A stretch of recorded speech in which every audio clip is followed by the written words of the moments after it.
Did you know folding activities is one of the main activities that your child needs to learn as a child?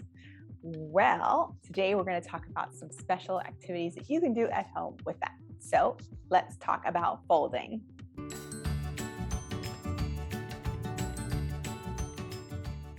Hi, I'm Amy Baez, Pediatric Occupational Therapist and founder of Playapy, and I'm here to provide you with some playful solutions and powerful results.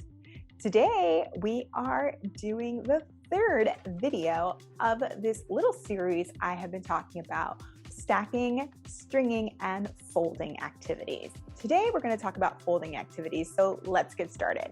So one of my most popular videos is a paper folding activity video. So I want you to look at the description and find the link for that video.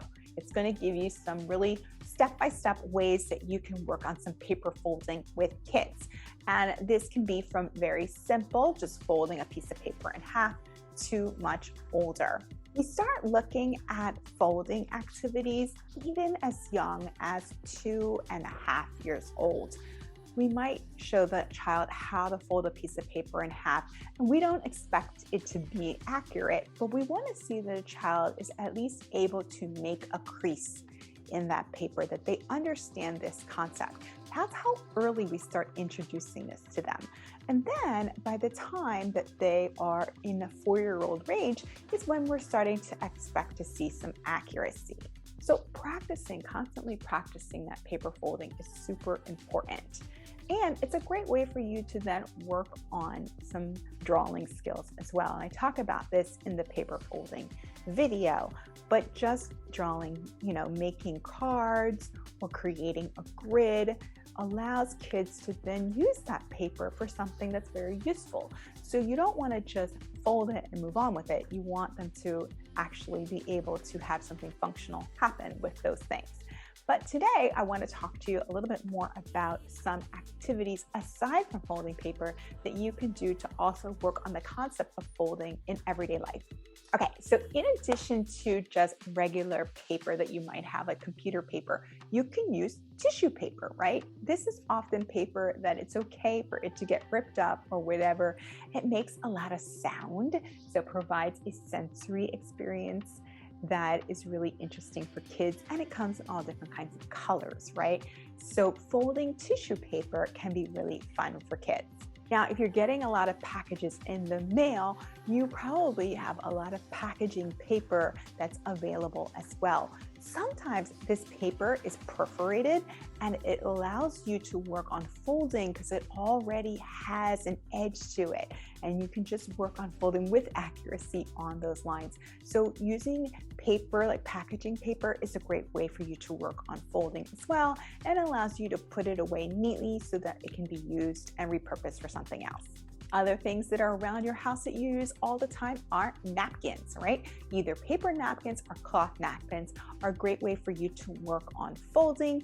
It also allows you to have your child participate in an activity that is useful in the home in order to decorate a table for eating. Another thing you can use is paper towel or toilet paper. Again, these often have creases, so you can work on folding with them, and they can be fun for kids to work on as well.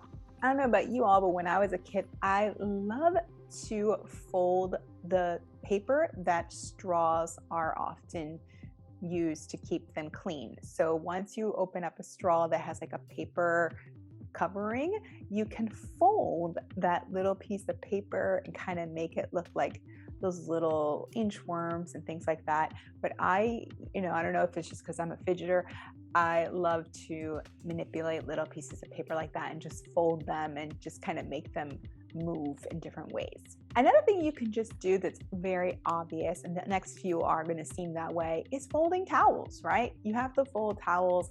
Why not work on this activity with your child, folding up the towels?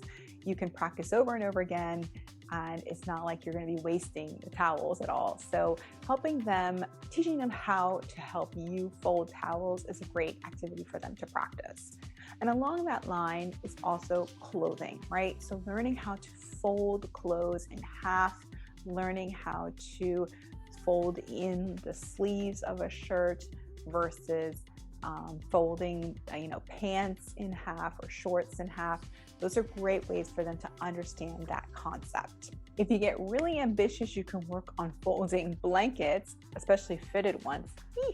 Those are really tough to do. I think I'm still learning that skill as an adult, but folding blankets is a big way to work on some folding skills. You can kind of lay it on the floor and have them bring it on over to one side. And it's just a fun way for you to use it on a large scale. And I'm sure they can find some fun running across the ground doing that. And last but not least, I want to suggest practicing folding reusable bags. I don't know about you, but I have a ton of reusable bags in my house and I keep them all in a bigger bag. And so I'm constantly coming back from the grocery store, unloading all those groceries, and then folding these reusable bags all the time.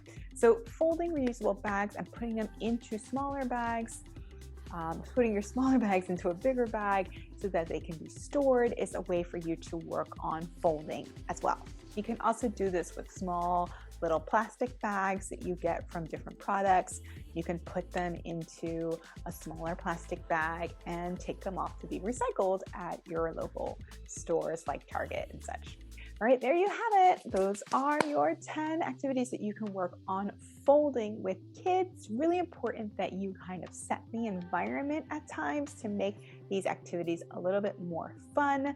There's ways for you to do that by incorporating their favorite music, maybe creating a light show, whatever you want to do to enhance this, the sensory environment that you're in. Maybe you're lighting a candle or something that's creating an environment that makes it more interesting for kids to participate in and more fun for them as well. Working on folding is a great way to also work on math skills because kids have to learn how to fold things in half versus thirds versus fourths. So it's great practice for them to understand that concept as well as improve their fine motor skills. I hope you found this video helpful. If you did, please make sure that you like this video, subscribe to this channel, and also head over to playapy.com where you can subscribe to the monthly newsletter. Until the next video, I hope you have a playful day.